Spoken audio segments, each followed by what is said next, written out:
ప్రేక్షకులందరూ నమస్కారం. ప్రస్తుతం మన స్టూడియోలో ప్రముఖ ఆధ్యాత్మికవేత్త ఆస్ట్రాలజర్ ముల్లపూడి సత్యనారాయణ మూర్తి గారు ఉన్నారు. గురుగారితో మాట్లాడేద్దాం. నమస్కారం గురుగారు. నమస్కారం మణికంఠ గారు.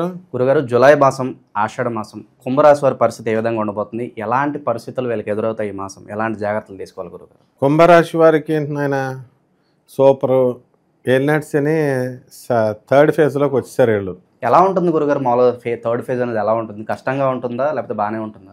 థర్డ్ ఫేజ్ ఇంక వెళ్ళిపోతూ మంచి చేసి వెళ్ళిపోతాడని ఎల్నట్సన్కి డెఫినేషన్.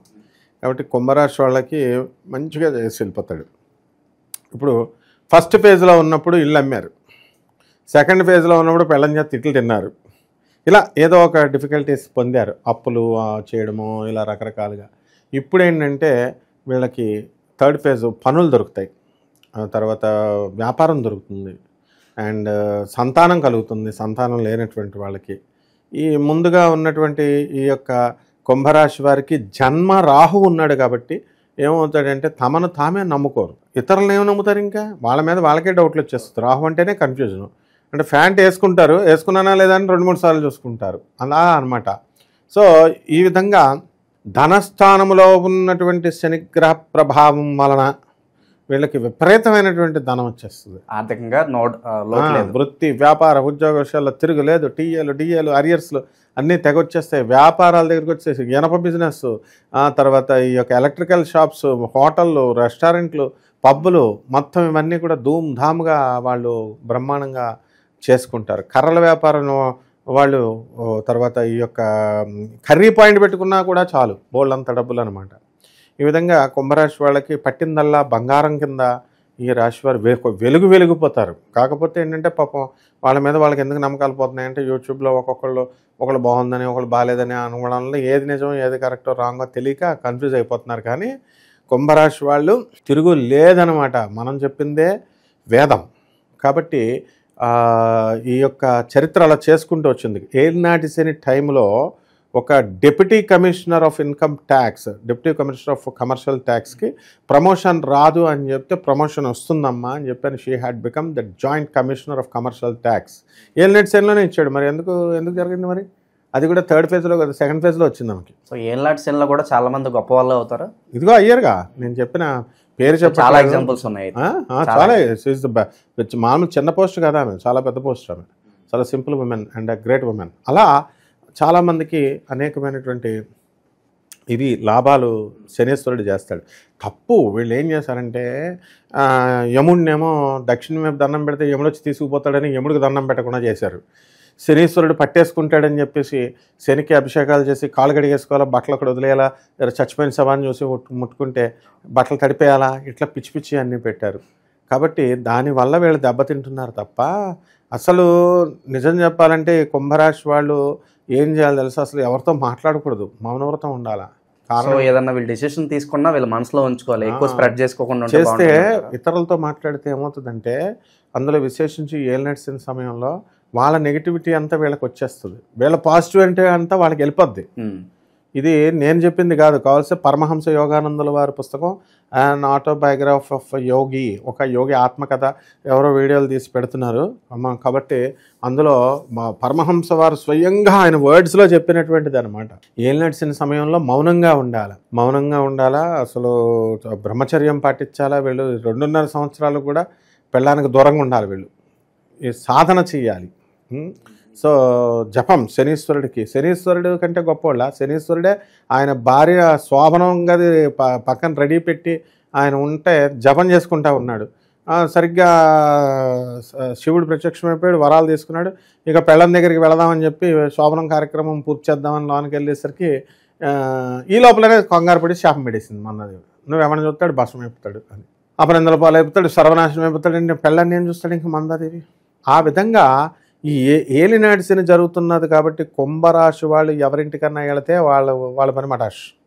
కుంభరాశి వాళ్ళు ఎవరిళ్ళకి వెళ్ళకూడదు ప్రస్తుతం. నెక్స్ట్ రెండవది, ఎవరితో అన్నా సరే వితండవాదాలు చేస్తారు, అది చేయకూడదు. ఈ నెలంతా కూడా స్మూత్ డీలింగ్ ఉండాలన్నమాట.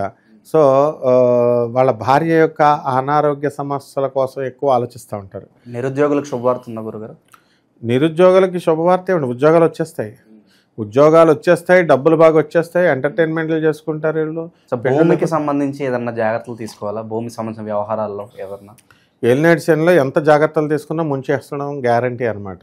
ఏది భూములకు సంబంధించి వీళ్ళు ఏం చేస్తారు, భూములు ఒక పెద్ద ప్రముఖమైనటువంటి బిల్డరే ఎంతో జాగ్రత్తలు తీసుకుని కొన్ని 100 ఇళ్ళు కట్టినోడే ఒక బ్రోకర్ గాడి అంటించిన డూప్లికేట్ భూమిని కొనేసాడు. సో ఇది ఏలినాటి శని సమయాల్లో ఇలాంటి పొరపాట్లు జరగడానికి అవకాశాలు ఉంటాయి. వీళ్ళు ఎన్ని జాగ్రత్తలు తీసుకున్నా వేస్ట్. మొత్తం మీద మాత్రం భూమికి సంబంధించి నష్టపోవడానికి అవకాశాలు ఉన్నాయి. అలాగే ఒక స్త్రీ వల్ల కూడా ఏదన్నా ఇబ్బందులు వస్తాయంటే సడన్గా మన లైఫ్లోకి ఎవరో వస్తారు, వాళ్ళ వల్ల కుదిరితే విపరీతంగా మనం ఒక మెట్టు పైకి ఎక్కుతాం, లేదంటే కింద పడిపోతాం, డౌన్ఫాల్. ఇలాంటి సందర్భాలు ఏమైనా తగులుతాయి అంటారు? ఒక భార్య తప్ప ఇతర స్త్రీ పరస్త్రీ ఎవరు వచ్చినా సరే కలిసి రావడం అనేది అబద్ధం. అది అట్లాగా సరదాగా కోసం జ్యోతిషాల్లో పూర్వం నుంచి అలా చెప్పేవారు. ఎలాగా నీకు ఒకటి వస్తుంది, నీకు కలిసి వస్తుందంటే ఉన్నది పీక్కుపోద్ది. అది ఇప్పుడు ఎవరైనా పరపురుషుడి దగ్గరికి వస్తుందంటే ఏదో ఎక్స్పెక్ట్ చేసి వస్తారు, ఎక్స్పెక్ట్ చేసే కొలట అంటారు ఆమెని. ఆ కొలట ఏం చేస్తుంది, సముద్రం నదులు అన్నీ కూడా సముద్రంలో కలుస్తాయి. సముద్రంకి ఎంత తృప్తి అయినా ఉండదంట. అలాగా ఒక విటుడు కొలట దగ్గరికి వెళ్ళినప్పుడు ఆ కొలటని మనం తృప్తిపరచలేమంట. ఒక డైమండ్ నెక్లెస్ అడుగుద్ది, వీడు ఎక్కడ తెచ్చిస్తాడు. కాబట్టి ఎట్టి పరిస్థితుల్లో అదే పెళ్ళమనుకో, వీడు తిన్నా తినకపోయినా పాపం తిండి పెడుతుంది, డబ్బులు తెచ్చినా తెచ్చకపోయినా సరే పెళ్ళం పెడుతుంది. అందువలన అటువంటి భ్రమల్లో వీళ్ళు ఉండకూడదు. ఎట్టి పరిస్థితుల్లో పెళ్ళామే దేవతగా వచ్చి వీడికి ఉద్ధరిస్తుంది అన్నమాట. కాబట్టి ఒక స్త్రీలు పరిచయం అవుతారు. ఏలినాటి శని సమయంలో స్త్రీలు పరిచయం అవుతారు. వీడు లిమిట్స్లో ఉంటే పర్వాలేదు, లిమిట్స్ దాటితే కనుక పోలీస్ స్టేషన్లో కూడా వాళ్ళు ఇరికిస్తారు.